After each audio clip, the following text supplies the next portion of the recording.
सगळ्यात पहिले तर तुम्हाला मी सांगतो की आदरपूर्वक मोठा पहिली गोष्ट तुमच्या गावचा बायपास झालेला आहे त्याचे पेपरला हे पण आले गॅजेट छापून आले सांगा तो होणारच आहे कोणी असलं नसलं आता मी नसलो तर ते होणारच त्याच्या इस्टिमेट हे त्याची टेक्निकल सँक्शन असते GPची कामं असतात त्या केलं मी टेंडर डॉक्युमेंट्स आणले त्याचं ते मी टेंडर घेतलं आणि जमीन झाला तर जमिनीचे पैसे चांगले मिळणार असल्यामुळं फार काही अडचण राहणार नाही असं मला वाटतं पण नागपूरच्या गावची अडचण आहे मला मान्य आहे आणि ते खूप मोठं हे होतं की याची 70% जमीन EMI गेली आता पुन्हा नवीन रस्ता हे थोडंसं आहे आता त्याला काही विलाज नाही तर ते शेतकऱ्यावर कसं अन्याय होतो खरं आहे त्याची जमीन राहते पण आता ते विकास वगैरे हे गोष्टी होतं आणि त्याला मी निर्वेट करतो आता त्या वेळकीला एवढं मोठं झालं तेवढं आपल्याला हे रस्ते म्हणावे रस्ते हा झाला बायपास तुमचा मंजूर झाला आहे त्याचे फक्त आता जे लँड ॲक्विजिशन ऑफिसर माहिती असतात संपादन अधिकारी तर ती फाईल मी आता माहिती घेतली मंत्रीवर सहील आहे सोमवारी घेतली सोमवारी येऊन देईल आणि ते काम प्रोसेस सुरू होईल संपादनाची करायची ते फास्ट होणार आहे कारण ते काय डायरेक्ट रजिस्ट्री करून घेणार जसं समृद्धी गेलं होतं हां डायरेक्ट रजिस्ट्री त्यांचे पैसे चेक रजिस्ट्री करून घेणार आणि हे करणार जॉईंट मेजरमेंट झाले बाकीचे पण कसे जे काय असेल झाडांचे तर तो विषय आधी लागलेला आहे हे मी त्यांना आता क्लिअर सांगतो त्यावर कोणी थांबवू शकत नाही दुसरा भाग सुप्रीम कोर्ट म्हणजे सर्वोच्च न्यायालयाचा जो निकाल आहे का आता ज्या निकालाच्या आपण पोहोचतो झालं काय ते बघा कसं अजय सांगितलं राजस्थानला एक ॲक्सिडेंट झाला 19 लोक आणि आंध्र प्रदेशमध्ये एक ॲक्सिडेंट झाला 25 जण काय होतं एवढ्या मोठ्या प्रमाणावर जर ॲक्सिडेंट व्हायला लागल्यावर का होता त्याच्यामागे सुप्रीम कोर्टात थोडंसं हे केलं किंवा काय व्हायला लागले तर होतं काय की हॉटेल आहे हॉटेलच्या समोर धाब्यावाला गाडी लावतो आणि एखादा बसवाला वगैरे ती पुढच्या मोटरसायकलवाला चुकाने नादा थोडंसं बाजूला घेतलं की मागून धडकली त्याला त्याच्यात हे असे 2 ॲक्सिडेंट झाले ट्रकला धडकले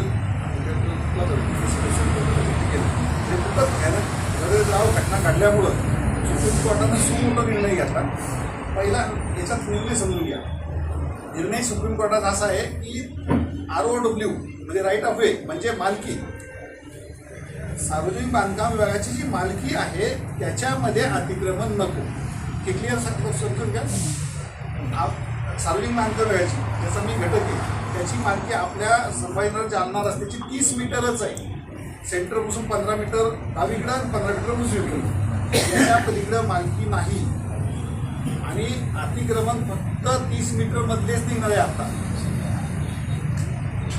दुसरा विषय म्हणजे तुमच्या अतिक्रमणाला किंवा अतिक्रमण जे काय आता जुने बांधकाम आहे तुमचे बांधकाम कधी आता समजा आपल्या डॉक्टर बाबासाहेबांचा पुतळा आहे मुख्यमंत्र्यांनी केलं तुमच्याकडे त्यांनी केलं नाही आत्मले साहेब केलं मला याचं पाहून नाही आत्म काय असते आम्ही तर ते त्यावेळेस रस्ता छोटा होता तुमचं सगळ्या गोष्टी हे होत्या पण कसं आहे या 30 मीटरच्या बाहेरच्या याला ह्या 60 दिवसात काही धक्का लागणार नाही किंवा नंतरही त्याला धक्का लावणं वगैरे सोपं नाही आहे म्हणजे एकटेच नाही ते मागं लाडगाव आहे पुढं बदनापूर आहे तर ते इतकं लगेच पाहिजे शासन असा आर्बिट्ररी निर्णय घेत मागे एकदा असाच एक निर्णय झाला होता फक्त एका विषयावर झाला होता कशाचा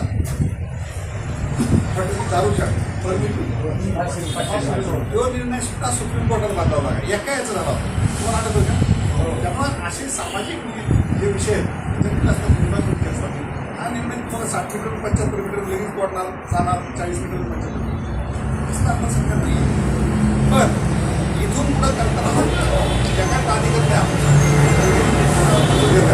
त्यांना मात्र सुप्रीम कोर्टानं दाबून हे केलं की 40 मीटरच्या आत बांधकामाला परवानगी द्यायची नाही याच्यावर स्टेट हायवे नॅशनल हायवे आणि 75 मीटरच्या आत हॉटेलला द्यायची हे मात्र इथून पुढं स्ट्रिक्टली पाळलं जाईल कशाला तुमच्या सगळ्यांना कोणालाही ते आता इतकं सोपं नाही राहिलं म्हणजे जुन्या काळात कसं व्हायचं रात्री जाऊन भेटले की सगळ्या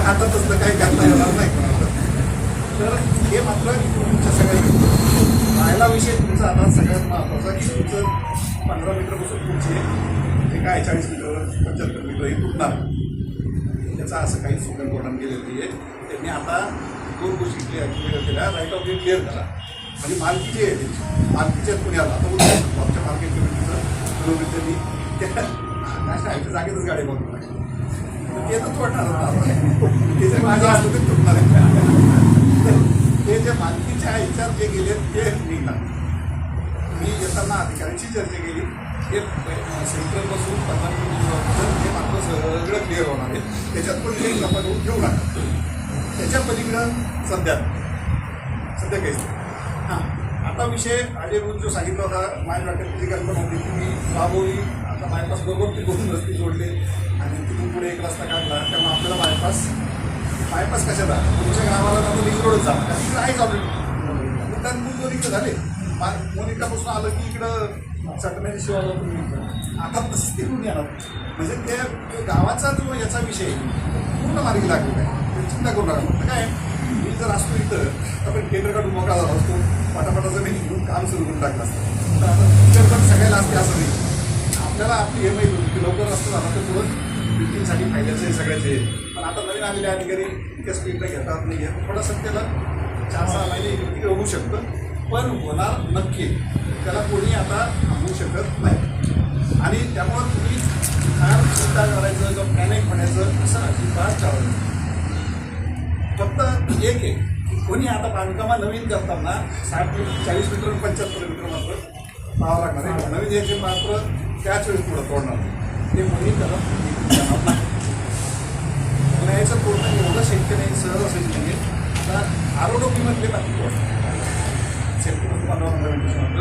काहीच कामात नाही सगळे काढायचं आता याच्यात कसं हे राहील काय नाही पुढं बघू पण म्हणजे एकदम पॅनिक होऊन जाऊ नका एकदम तुम्ही हे होऊ नका काय काम जाऊन टेन्शन घेऊ नका काय होतं ते दिवस वाईट येत कामाचं चुकीच्या गोष्टी ते त्यांची हे करू राज्याच्या वतीनं आपण आमच्या समस्या ऐकून घेतल्या आणि गेल्या 1 वर्षापासून आपल्या गावकऱ्यांना आदरणीय जवान साहेब बाबा असतील सर्व वरिष्ठ आपल्या गावातील सर्व प्रतिष्ठित जे आपले व्यापाऱ्यांचे दुकानं वाचवण्यासाठी जो प्रयत्न करीत आहे आणि काका या करमाड गावकऱ्यांची एक सर्व समाजातील एक प्रमुख पण त्यामध्ये डॉक्टर बाबासाहेब आंबेडकरांचं स्मारक असेल छत्रपती शिवाजी महाराजांचं स्मारक असेल आपल्या मुस्लिम बांधवाची मस्जिद असेल अहिल्यादेवी होळकरांचं असेल सावित्रीबाई फुलेंचं हे स्मारक दादा या संपूर्ण आपल्या या रोडच्या याच्यात येत असल्यामुळे या सर्व गावांच्या गावकऱ्यांच्या भावना या सर्व महापुरुषांशी जोडलेला आहे आणि व्यापाऱ्यांचा जो पोट भरण्याचा उदरनिर्वाह निर्वाह करण्याचं जे साधन आहे जर हे झालं तर 100% काका आमचं रोड म्हणजे तुमचा तर रस्ता होईल पण आम्ही सर्वच गावकरी जे तुम्ही वाट करणार आहे पण आम्ही वाटेवर येणार आहे तरी आपणास मी कळकळीची विनंती करतो त्या याच्यात कुठलंही आम्ही सर्वपक्षीय आपणास विनंती करण्यासाठी आम्ही ते आलेलो आहे आणि त्यात आम्ही गावकऱ्यांनी काका काल माहिती घेऊन जे 2017ला मला वाटतं प्राधिकरणचं एक ऑफिस स्मार्ट सिटीमध्ये चालू झालं परंतु आम्ही तिथं पण गेलो मला वाटतं काका प्राधिकरण उद्याचा शेवटचा दिवस आहे 23 तारीख त्या अधिकाऱ्यांनी आम्हाला सांगितलं उद्या आपण MSRDC मध्ये उद्या करमाड जाणार आहे आणि ताईच्या व मुख्यमंत्री साहेबांच्या माध्यमातून जर MSRDCचा जो प्लॅन तुम्ही करणार आहे जे 30 मीटर वाढलं त्यातून जर 30 मीटर आपण वगळलं तर 100% करमाड वाचणार आहे तरी मी आपणास कळकळीची विनंती करतो का MSRDC मधून करमाड वगळावे एवढं बोलून मी थांबतो आपल्याला बायपास होतोच आहे आणि बाकीचे पण गणित परिचित सगळ्यांचं अतुलदादा चव्हाण चीफ इंजिनियर मुंबई तसेच या कार्यक्रमासाठी आपण सगळ्यांची उपस्थिती केली असेल कृषी उत्पन्न बाजार समितीचे सभापती रामबाबा शेळके, सर्वसामान्य व्यासपीठ, गावकरी मंडळी आणि आजचा जो टिपी संघर्ष समितीने जो इथं बैठक बोलवली आणि गावकऱ्यांनी त्याला प्रचंड असा प्रतिसाद दिला. कारण की सगळ्यांच्या जिव्हाळीचा विषय होता. तो दादांनी सांगितलं 15 मीटर आजच्या डेटला 30 मीटरच्या वर कोणाचं जाणार नाही. 15-15 मीटर तो एक प्रश्न मार्गी लावला आणि इकडचाही जे भिडचे विषय होते ते दादांनी मांडले. पण कैलासराव बोलले की आपल्याला MSRDC गाव काढ करायला पाहिजे. कैलासराव MSRDC जर गाव काढलं तुमचा विकासच होऊ शकत नाही तुम्हाला सांगतो. कारण की त्याला एक पर्याय आपला रोड दादांनी सांगितलं पण ज्यावेळेस नॅशनल हायवे हा होईल तो MSRD हा म्हणजे गाव अंतर्गत रस्ता याला घोषित करता येऊ शकतो. हा रस्ता जर गावांतर्गत झाला तर याची पूर्ण अधिकार ग्रामपंचायतला येतील. 30 मीटरच्या वर हा रस्ता जाणार नाही. कारण की हा 30 मीटरचा रस्ता झाला तर जे सगळे व्यावसायिक परंपरागत लोक 10, 20, 25, 50 वर्षापासून रस्त्यावर कडेल तिथं काम करतात. आपण भोगले 20 फुटाचा रस्ता असून 30 फुटाचा झाला, 30चा 40 झाला, 40चा 100 झाला. आपल्याला कोणालाही मोबदला मिळाला नाही पण आपण 100 फुटापर्यंत सगळ्यांनी ॲग्री केले त्याला.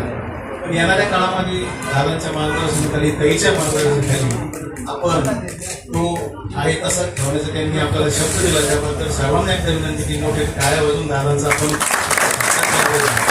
आणि विषय MSRDCचा आहे. MSRDCचं काम ऑलरेडी चालू झालेलं आहे. आपल्या गावात 3 दिवसापूर्वी MSRDCची लोक येऊन केले. सगळ्या कल्याणचा सर्वे त्यांनी केला. कोणाला माहीत आहे की नाही माहीत, मला शाळेमध्ये गेले, मंदिर असतील, मस्जिद असतील, जे प्रार्थना स्थळ असतील जेवढे पूर्ण स्थळावर हे लोक घेऊन गेले. आणि त्यांचा विकास म्हणजे आता 1 वर्ष 3 वर्ष त्यांना प्लॅनिंगला लागणार आहे. त्यावेळेस ज्यावेळेस प्लॅनिंग होईल त्यावेळेस आपल्याकडे येतं असं जसं आता औरंगाबादचं शहराचं छत्रपती संभाजीनगरचा प्लॅन तयार झाला आणि तो प्रकाशित झाला. नंतर त्याच्यावर हरकती ऑब्जेक्शन घेण्यात आली. नंतर तो रस्ता पूर्ण झाला. म्हणजे त्याच्यावर ऑब्जेक्शन घेतल्याच्यानंतर त्यांना जे लिगल ऑब्जेक्शन असतील त्यांनी ते मान्य केलं. नसेल तर ते त्यांनी रिजेक्ट केलं. तसंच आपल्या इथंही प्राधिकरणाचं MSRDCचं जे आहे ते प्राधिकरणाचं सर्वे होणार आहे. आणि जुना जो सर्वे आपला प्राधिकरण तो पूर्ण कॅन्सल झालेला आहे. कारण की आपण ऑलरेडी आता MSRDCमध्ये गेलो. त्याच्यामुळे जे प्राधिकरण होतं ते 15-16 गावाचं त्याच्यातून आपण बाहेर गेलो. आता आपलं लाडगाव, करमाड, जयपूर, बनगाव, सटाणा आणि मंगरूळ म्हणून इतकेच गावं 11 गाव आहेत. ठीक आहे, हे जे गाव आहे आता मंगरूळ सोडून घरामध्ये प्राधिकरणामध्ये मंगरूळ आणि हिवऱ्याला हिवरात आहे. आता लाडगावमुळे हिवरा येऊन जातो आणि हिवरा आणि मंगरूळ आणि जळगाव यायला पाहिजे होतं. कारण त्यावेळेसच तो विकास पूर्ण झाला असता. आणि या कार्यक्रमासाठी खरं म्हणजे दादांनी वेळात वेळ काढून मागच्या वेळेस ही बैठक झाली. रवी भाऊ असतील, अजय असेल, दुर्गेश असेल यांनी ती बैठक आयोजित केली. आणि त्यावेळेसही इतके लोक नव्हते, 5, 25, 30 लोक त्यावेळेस हजर होतो. आम्ही सर्व गावकरी मंडळी त्याला हजर होतो. आणि आपण त्या बैठकीतूनच दादांना फोन केला आणि ते एका फोनवर त्यांनी सांगितलं मला शनिवारी रविवारी सुट्टी असते, मी शनिवारी किंवा रविवारी तुम्ही वेळ घ्या, मी त्या दिवशी येतो. आणि दादांनी ते येऊन सुस्थित असं मार्गदर्शन केलं. त्यांच्या नेतृत्वाखाली आपल्याला पुढे त्याच्या नेतृत्वाखाली काम करायचं आहे. आणि नाही बायपास तर करून त्याला आम्ही बायपासचं खूप 1 वर्षापासून मार्ग लागलो. त्यांनी बायपास केला त्याबद्दल त्यांचे आभार व्यक्त करतो. आणि आपण सर्वजणाला तुमचे आभार व्यक्त करतो.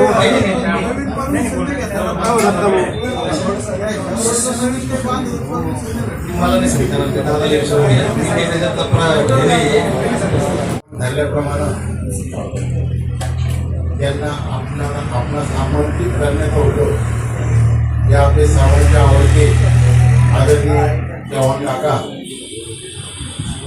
वास्तविक पाहता एवढा मोठा अधिकारी लगेच फोन केला आणि हजर त्या अधिकाऱ्याने व्हावं असं कधीच होत नाही. ते आज एक राज्य स्तरावरचे अधिकारी आहेत. त्याविषयी आपण त्यांना दत्तामुळे फोन लावला, माझ्याकडे दिला, मी त्यांना बोललो. आले त्यांचा फोन आला, का 2 तारीख त्यांचं माझं बोलणं झालं. काका तुम्ही खरं म्हटलं तर आमच्या नजरा तुमच्याकडे कायम तुमच्याकडे काही जरी आमदार असल्या ते आमच्या सन्माननीय आमदार आहेत, त्याविषयी काही वाद नाही. परंतु भारताच्या सर्वोच्च न्यायमूर्तींनी यावेळेस तुमच्याविषयी कोल्हापूरला जे उद्गार काढले त्या पूर्ण मराठवाड्यांच्या नाही, महाराष्ट्राच्या नाही, पूर्ण देशाच्या लोकांच्या मनात तुम्ही असं काम करून दाखवलं. त्यामुळं तुम्ही आमच्या सर्वांच्या मनात तुम्ही स्थान निर्माण केलंय.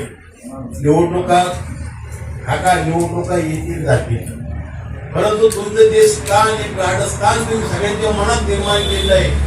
आम्ही त्याला कधीही त्याला आपण काय म्हणतो त्याला अंतर पडू देणार नाही. आणि तुम्ही जे बोललात अगोदर बायपासचं, आपण ज्यावेळेस माझ्यात सगळे बसलो होतो, सगळे व्यापारी होते, त्यावेळेस तुम्ही आश्वासन दिलं, ते आश्वासनही पाळलं.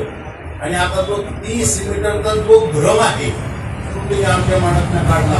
परदेशी बैठक झाल्याबरोबर मी अजय, जयस्वाल आणि रवी भाऊ या तिघांनाही मी कामाला लागलो. तुम्हाला जेवढी माहिती काढते, सुप्रीम कोर्टाचा निकाल काढा, त्याला वाचा आणि आपल्याला काय काय म्हणायचंय उद्या ते मुद्दे काढा. अजयने तिघांनी बसून काढले, त्यांनी खूप परिश्रम केले. तर मी तिघांचंही गावकऱ्यांच्या वतीनं मनापासून आभार मानतो. आज आपल्या कार्यक्रमाला आदरणीय आपल्या बाजार समितीचे सभापती आदरणीय बाबा आले, तर वास्तविक आता रवी होता आभार मानतीलच, परंतु मी परत त्यांचे मनापासून आभार मानतो. आणि ही जी लांबलेली बैठक आहे, तर मी रवी भाऊंना विनंती करतो सर्वांचा आभार मानावं आणि बैठकीचा समारोप करावा. धन्यवाद अण्णा. तत्पर मी 2 मिनिटं घेतो. सूचना आलेली आहे. सन्माननीय किशोर भाऊ उकेडे आणि राम भाऊ उकेडे यांना साहेबांचा सत्कार करायचा आहे व्यक्ती, त्यांची तशी विनंती आली. मी त्यांना विनंती करतो आणि साहेबांना विनंती करतो की त्यांचा सत्कार स्वीकारावा.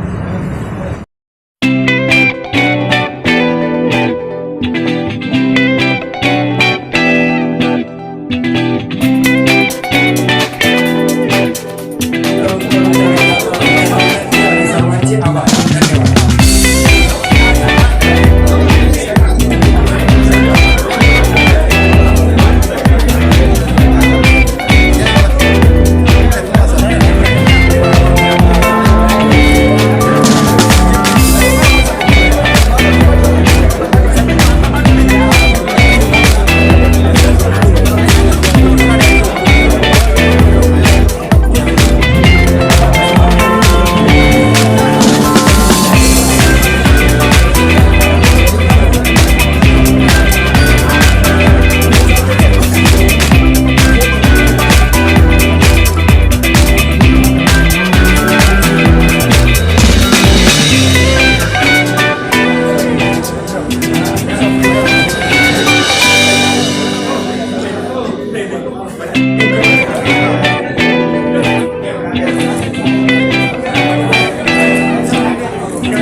समस्या होत्या त्या समस्यांच्या संदर्भामध्ये आपण त्या मीटिंगमध्ये आपण सर्वांचं समाधान केलं. या संदर्भात आपण काय बोलायचं? रवी चड्ड्या 2 मिनिटाची नमस्कार. करमाडवासियांचे आणि आमचं जिव्हाळ्याचं नातं आहे आणि कुठेही काही अडचणी काही समस्या असल्या तर ते फोन करत असतात मला. आणि त्यांच्याच त्यांनी मला मागच्या आठवड्यातच सांगितलं होतं की आज मीटिंग आहे तुम्ही या. त्यानुसार मी आलो होतो. त्यांच्या सगळ्या समस्यांचं निराकरण केलं. प्लॅनिंग करत असताना पूर्ण अभ्यास पूर्ण जर केलं तर मग पुढं समस्या उभ्या राहत नाहीत. त्यासाठी वारंवार प्रशासन, जनता आणि राजकारण या सगळ्यांनी बसलं पाहिजे, चर्चा करून त्याच्यातून मार्ग काढला पाहिजे. सगळे मार्ग निघतात आणि करमाडवासीय अतिशय चांगली लोक आहेत.